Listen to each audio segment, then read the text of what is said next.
گا. تو یاد رکھو خود غرض مت بنو بلکہ خدا کی رضا چاہو, ایک دوسرے کو آگے بڑھاؤ. اب دنیا میں مولانا یہ ہو رہا ہے وہ ہو رہا ہے, تم کیا کر رہے ہو؟ دوسرے لوگ تو آپ کی بستی کو جلا رہے ہیں, وہ گھروں کو جلا رہے ہیں, تم تو دلوں کو جلا رہے ہو. گھر جلے گا پھر بنے گا, دل جلیں گے تو کون بنائے گا؟ دل جلیں گے تو کون سنوارے گا؟ ولیوں کی چوکھٹ پہ آتے ہو اور آنے کے بعد ولیوں کی باتیں نہیں سنتے. اللہ اکبر. سرکار غریب نواز, ہندوستان کے بادشاہ غریب نواز فرماتے ہیں کوئی اللہ کا ولی بن نہیں سکتا جب تک لوگوں کے دل کو خوش نہ کرے, اس لیے کہ اللہ تک پہنچنے کا راستہ لوگوں کے دل سے ہو کے گزرتا ہے. جب تک دل خوش نہیں کرتے خدا کا ولی نہیں بنتے. ایک بات عرض کروں, ولی کے عرس میں لوگ سمجھتے ہیں ہاتھ میں تسبیح بغل میں مصلی سر پہ قرآن رکھنے سے لوگ ولی بنتے ہیں. ایک بات کہوں, قرآن سے کہوں, اللہ کے اگر بندے, اللہ کے بندے اگر پیور ہو جائے تو انسان سو کر بھی ولی بنتے. توجہ ہے آپ کی, آپ نے توجہ نہیں کی, آپ توجہ کریں. عبادت کر کے نہیں, اگر کوئی اللہ کا پیور بندہ سچا بندہ بن جائے نا تو وہ سو کر بھی ولی بنتا ہے. سو کر. قرآن سے دلیل دیتا ہوں. اصحاب کہف غار میں جا کر عبادت کر رہے تھے یا سو گئے؟ آپ مجھے بتائیں. ان کی عبادت کا ذکر قرآن میں نہیں ہے, ان کے سونے کا ذکر قرآن میں ہے. تو پتہ چلا اگر ریاکار بنے گا ہزاروں سال عبادت کر کے بھی دھتکارا جائے گا, اور اللہ کا پیور بندہ بنے گا تو سونے میں بھی ولایت نصیب ہو جائے گا. سو کر بھی ولایت نصیب, سو کر بھی ولایت مل سکتی ہے. آپ انداز, بس اللہ کا بندہ بننے کی ضرورت. ہم سب بنے اللہ کے بندے بنے, کتنے خود در. اب اس کا مطلب یہ نہیں معاذ اللہ کہ آپ فرض نماز چھوڑ دیں, اس پہ دلیل نہ بنائیں. میں نے ایک مثال دی آپ کے سامنے کہ اگر, اور اللہ کا پیور بندہ تو وہی ہو گیا جو فرائض ادا کرے گا, وہ فرائض سے کوتاہی نہیں کرے گا, لیکن بات کہنے کی ہوتی ہے. تو میں وہ جو روایت پڑھنے چلا تھا ذرا اس کو سن لیں. ایک دوسرے کو اٹھاؤ, ملک کے حالات کہیں بھی جا رہے ہو, دیکھو دوسروں کو کوسنے سے کام نہیں چلے گا. ہمیں کیا کرنا ہے وہ پلا لیں. اپنے بھائیوں کو آگے بڑھاؤ, رشتہ داروں کو آگے بڑھاؤ, احباب کو آگے بڑھاؤ. ایک نوجوان اللہ کے رسول کے پاس آتا ہے, بس یہ ایک بات, اس کے علاوہ ایک اور بات, دو بات کر کے بات ختم. یہ ایک بات کروں گا, اس کے علاوہ ایک بات اور کروں گا عرس کی مناسبت سے, اور بات ختم کر دوں گا. اس لیے کہ کافی تاخیر بھی ہوئی, موسم بھی سردی کا ہے, مجھے بھی سفر کرنا ہے. توجہ ہے آپ کی, عرض کر سکتا ہوں, غور سے سن لیں. ایک جوان اللہ کے رسول کے پاس آیا, حدیث پاک کے مفہوم کو اپنے الفاظ کے جامع میں پیش کرتا ہوں. جوان اللہ کے رسول کے پاس آیا, آنے کے بعد اس نے کہا یا رسول اللہ میں بھوکا ہوں, میرے بچے بھوکے, پھٹے پرانے کپڑے تھے, چہرے کا رنگ پیلا تھا, رنگ بدل گیا تھا, آنکھ میں سونا سونا پن تھا, اور حضور کی عادت تھی جو بھی مانگنے کے لیے آیا حضور نے کبھی نہ نہیں کہا. حضور کبھی کسی کو نہ نہیں کہتے تھے, لیکن اللہ کے رسول جہاں معجزات دکھانے آئے تھے وہی نظام حیات بھی دینے آئے تھے. وہ جوان آ کے کہتا حضور میں بھوکا ہوں, میرے بچے بھوکے ہیں, پریشان آ رہے, حضور مجھے کچھ عطا کریں. آقا نے اس کو بھی نہ نہیں کہا, لیکن اس سے فرمایا اے جوان کیا تیرے پاس کچھ ہے, تیرے پاس کچھ ہے, گھر میں کچھ ہے؟ حضور کچھ نہیں ہے, ایک کٹورا ہے میرے پاس, لکڑی کا کٹورا.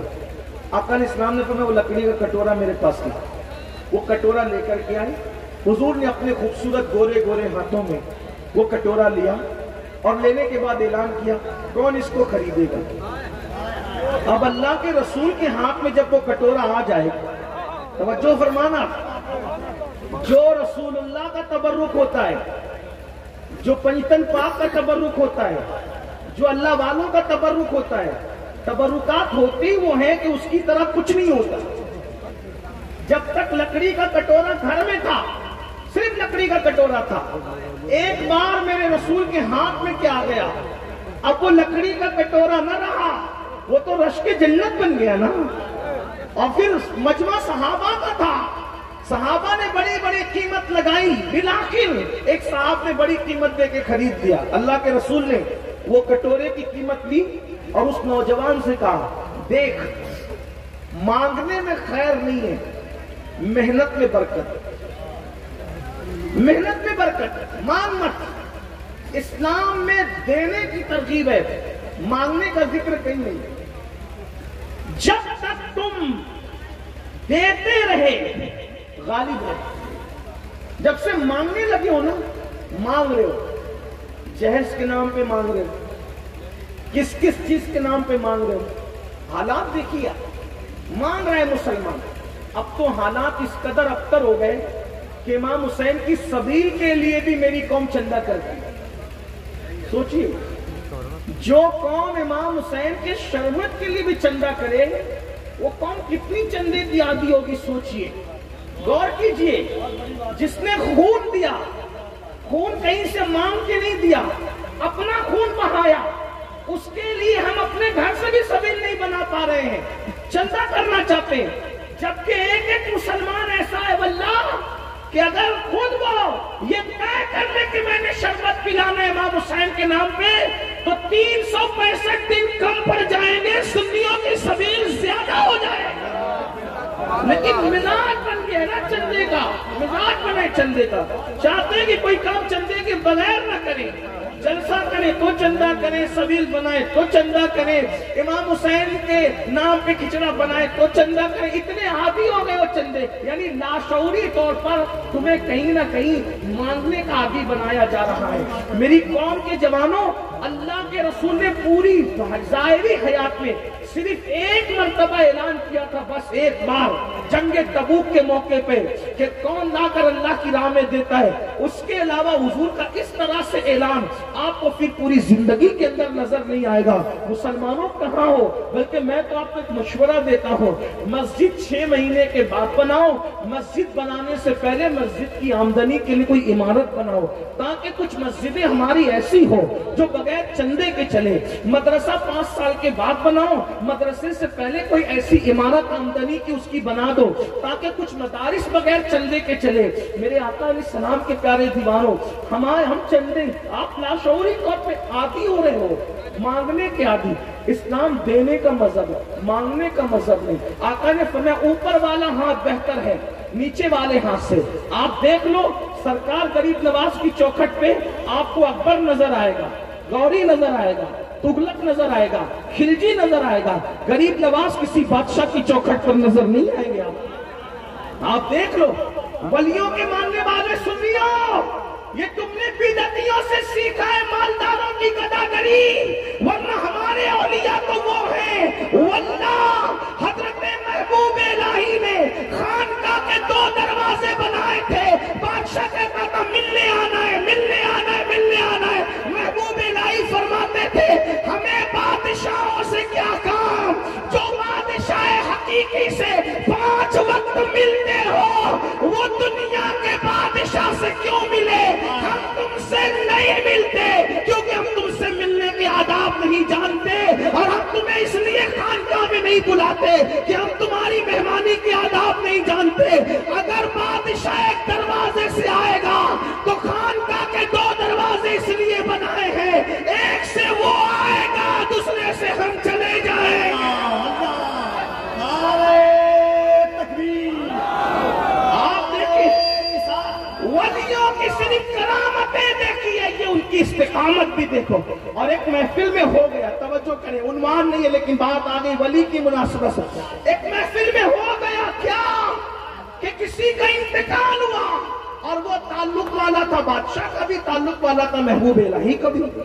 بادشاہ کو پتا چلا میرا بھی متعلق ہے اور محبوب الہی کا بھی تعلق والا ہے۔ محبوب الہی اتنے اخلاق والے کہ جنازے میں ضرور آئیں گے۔ تو کہا اچھا خانقاہ میں نہیں آتے، مجھے نہیں بلاتے، میرے خانقاہ میں مجھے نہیں بلاتے، میرے دربار میں نہیں آتے، میت میں تو آئیں گے نا محبوب الہی۔ محبوب الہی کو جانتے ہو کہ نہیں جانتے؟ سرکار نظام الدین اولیاء کو جانتے کہ نہیں جانتے؟ میرے امام اہل سنت لکھتے ہیں ولایت کی دنیا میں 2 محبوب بڑے مشہور ہوئے، 2 محبوب، ولیوں میں دو محبوب بڑے مشہور ہوئے ہیں، ایک تو محبوب سبحانی ہے، مقداد کا دولہ، ہم قادریوں کا پیر غوث اعظم ہے، اور دوسرے محبوب الہی سرکار نظام الدین اولیاء کی ذات ہے جو مقام محبوبیت میں مشہور ہوئے۔ تو اس نے سوچا محبوب الہی آئیں گے میت میں تب تو ملاقات ہو ہی جائے گی۔ اب سنو حال سنو، کیا غجور لوگ تھے یہ ولی لوگ۔ کہاں گئی غیرت سنیوں، کہاں گئی؟ محبوب الہی میت میں پہنچے، بادشاہ پہلے سے جا کے بیٹھا ہوا تھا۔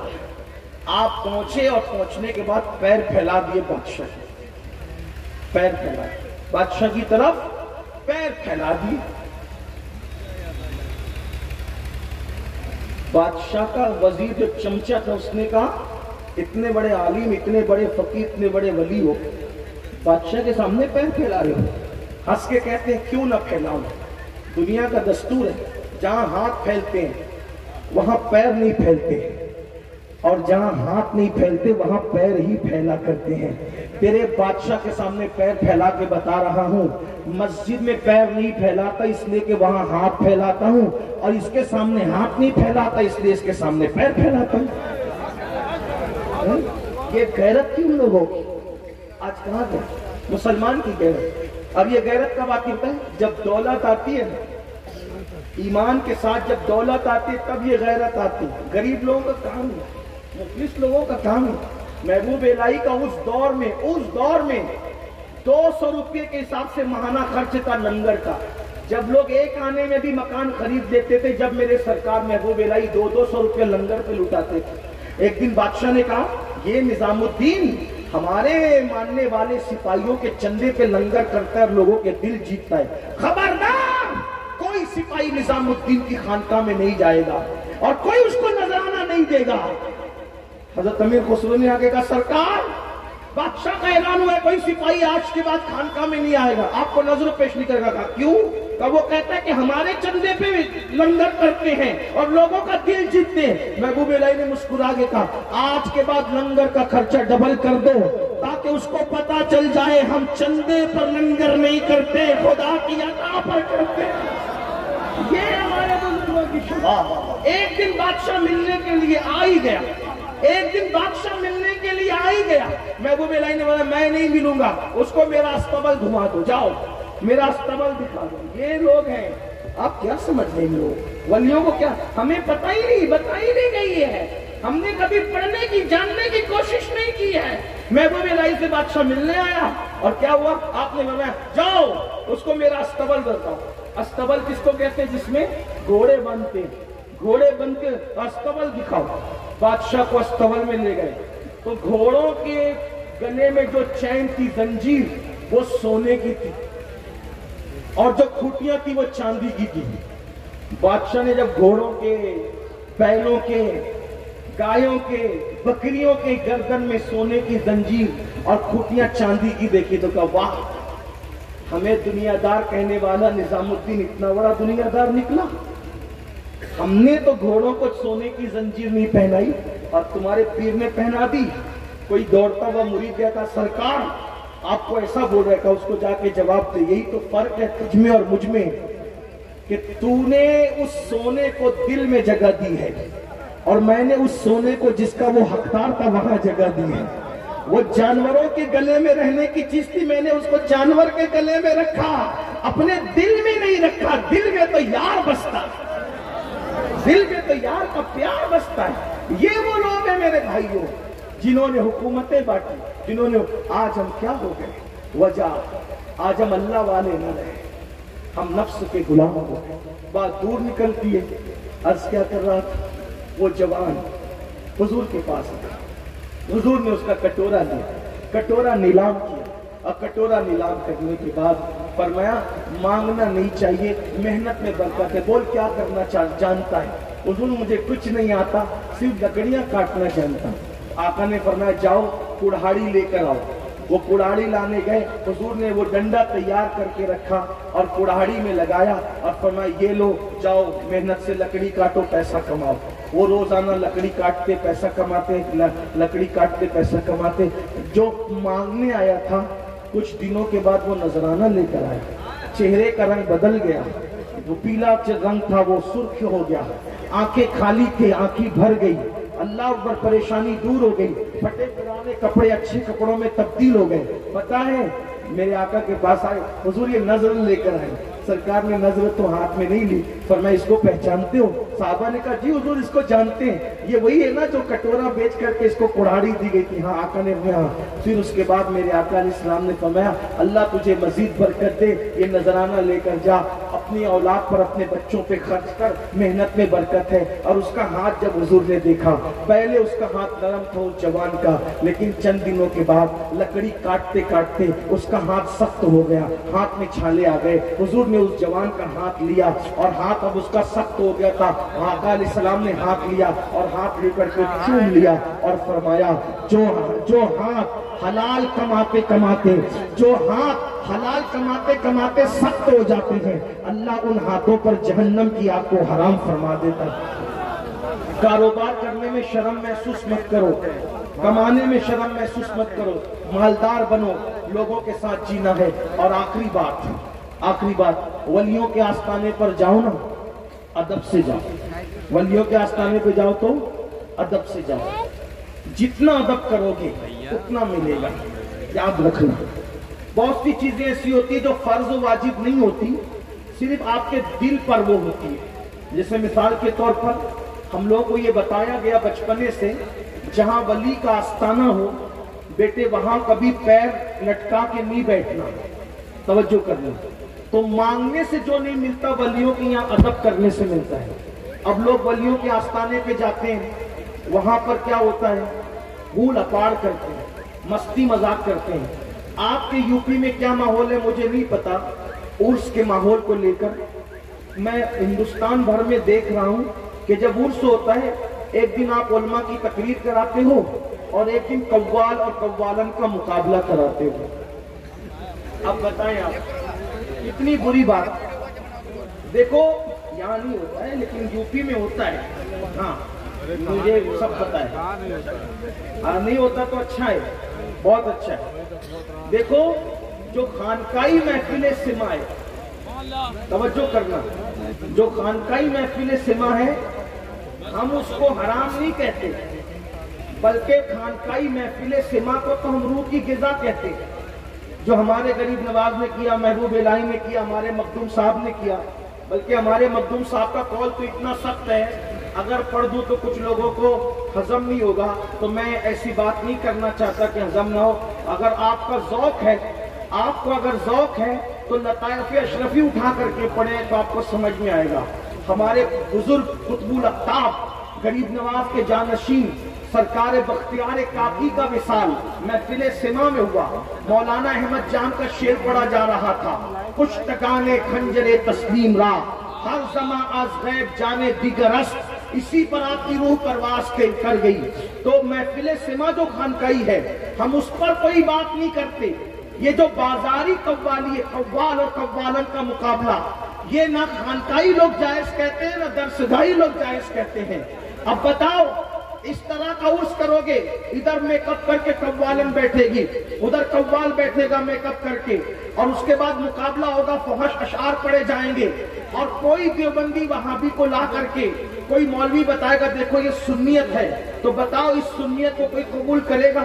اپنے مسلک کو کون بدنام کر رہا ہے؟ تم سنی خود بدنام کر رہے ہو، اور یہ ولی لوگ تم پہ لعنت کریں گے کہ میرے آستانے پہ پوری زندگی میں نے شریعت پہ گزاری، تو قوال اور قوالن کو یہاں لا کے بٹھا دیا، جنہوں نے کبھی عورت کا منہ نہیں دیکھا، نامحرم عورتوں کو نہیں دیکھا، آپ کیا کرتے ہو؟ تو عرس مناؤ، شرعی طور پہ مناؤ۔ اور سما کا پھر کہہ رہا ہوں غلط پروپیگنڈا مت کرنا، ہم سما کے حرام کہنے والے لوگ نہیں، کیسے کہیں گے؟ ہم غلام ہیں غریب نواز کے، ہم غلام ہیں محبوب الہی کے، ہم غلام ہیں مخدوم اشرف جہانگیر سمنانی کے، ہم غلام ہیں وارث پاک کے، ہم غلام ہیں صابر پاک کے، ہم اپنے آقاؤں سے بغاوت کیسے کر سکتے ہیں؟ تو خانقاہی سما کے مخالف نہیں ہے، جو غریب نواز نے، بندہ نواز نے جس طرح کے کیا ہم اس کے مخالف نہیں ہیں، بلکہ وہ تو روح کی غذا ہے، وہ تو ایمان کی تازگی کا سبب ہے، اس پر ہمارے پاس الگ دلائل ہے۔ لیکن عرس میں بلکہ مجھے تو پتہ چلا ہے کہ زنکوں کو بلایا جاتا ہے، زنکوں کو بلایا جاتا ہے، کس کو؟ یعنی جو نہ مردوں میں ہوتے نہ عورتوں میں، اور ان کو نچایا جاتا ہے۔ یہ سارے حالات ہوتے ہیں۔ ولی تم پہ لعنت کریں گے۔ جو آخری بات کرنے چلا تھا وہ یہ کہ ادب سے جایا کرو، اس شان سے کہ ولی اگر ظاہری حیات میں ہوتے تو تم ان کا کتنا ادب کرتے، اسی طرح ان کے مزار کا بھی ادب کیا کرو، احترام کیا کرو، تعظیم کیا کرو۔ کیوں؟ ہمارے بزرگوں نے بتایا جو کچھ تم ولیوں کے مزار پہ جا کے کرتے ہو، ڈائریکٹ اور انڈائریکٹ ان پہ اثر پڑتا ہے۔ اب اس کو سن لو کیسے پڑتا ہے، یہی آخری بات ہے۔ اجمیر شریف ایک حافظ جی گئے، نیک تھے حافظ جی، بڑے نیک آدمی تھے۔ اجمیر شریف گئے، اجمیر شریف ہو سکے تو جایا کرو اور پہنچ جایا کرو، اس لیے کہ ہندوستان کا اصلی بادشاہ وہی ہے، ہندوستان کا اصلی بادشاہ وہی ہے۔ وہ ہمارا بادشاہ 5-6 سال کے لیے نہیں ہے، جب سے آئے ہیں، اور انشاءاللہ جب تک چاند و سورج رہیں گے تب تک وہ ہمارا بادشاہ ہے۔ اور ہندوستان والوں، تم یتیم نہیں ہو، بے بس اور بے کس نہیں ہو، تم لوگ غریب نواز کے بسائے ہوئے لوگ ہو، جس کے بٹھائے ہوئے اونٹ نہ اٹھائے جا سکیں، اس کے بسائے ہوئے غلام بھی اٹھائے نہیں جا سکتے۔ شرط ایک ہے، غریب نواز کے نانا کے وفادار بن جاؤ، غریب نواز کے نانا کے وفادار بن جاؤ۔ اگر فجر میں سوتے پڑے رہو گے، جو کچھ آج ہو رہا ہے اس سے زیادہ ہوگا۔ غریب نواز مدد نہیں کریں گے تمہاری، یاد رکھنا، کیونکہ جس سے نانا ناراض اس سے نواسا ناراض۔ اور اللہ کے رسول نے فرمایا جس نے جان بوجھ کے نماز چھوڑ دی اس کے ساتھ قیامت کے دن میرا کوئی وعدہ نہیں، وہ اللہ کی چادر رحمت کے باہر ہو گیا۔ اس لیے میری گزارش ہے، اگر رسول اللہ سے وفا نہ کرو گے تو یاد رکھنا آنے والے دن بڑے بھیانک ہوں گے۔ نماز پڑھو۔ بلکہ میں نے کل ایک تقریر میں لوگوں کو کہا، اگر فرعون کی حکومت کی بجائے سلیمان علیہ السلام کی بھی حکومت ہو تو تمہارے ساتھ وہی ہوگا جس کے تم حقدار ہو، یاد رکھنا۔ اگر سلیمان علیہ السلام کی حکومت بھی ہو جائے تو جو کرتوت آپ کے ہمارے ہیں، ہمارے ساتھ وہی ہونا ہے جس کے ہم حقدار ہیں۔ بتاؤ، زنا کرتے ہو، حضور کے دل پہ کیا گزرتی ہے؟ زنا کی فلمیں دیکھتے ہو، حضور کے دل پہ کیا گزرتی ہے؟ عرصوں میں آ کے ہلڑ بازی کرتے ہو، ان اولیاء اللہ کے دل پہ کیا گزرتی ہے؟ داڑیاں مڈا کر گٹروں میں پھینکتے ہو، حضور کے دل پہ کیا گزرتی ہے؟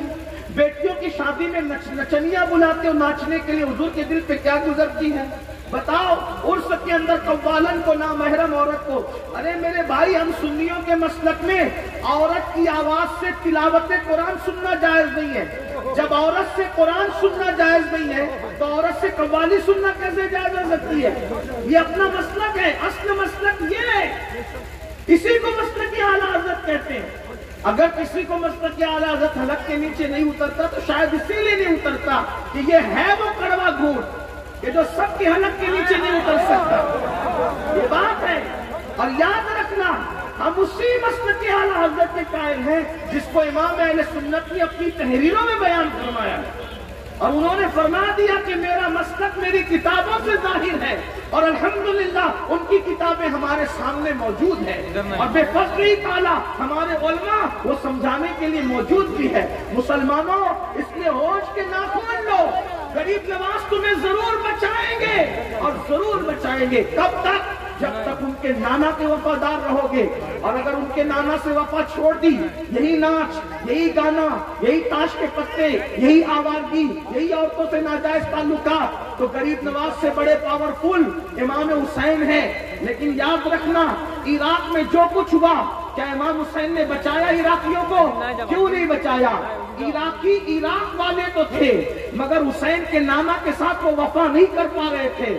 کیا تباہی آئی؟ ایک وقت تھا عراق کی زکات ممبئی میں تقسیم ہونے آتی تھی، اور آج حالات یہ ہیں جب ہم عراق جاتے ہیں تو ان کی عورتیں آج بھیک مانگ رہی ہیں، ان کے ننھے ننھے بچے بھیک مانگ رہے ہیں۔ تو پتا چلا کب تک بچایا جاتا ہے؟ جب تک نانا کے ساتھ وفاداری ہوتی ہے۔ اگر تم غریب نواز کے نانا سے غداری کرو گے، ان کا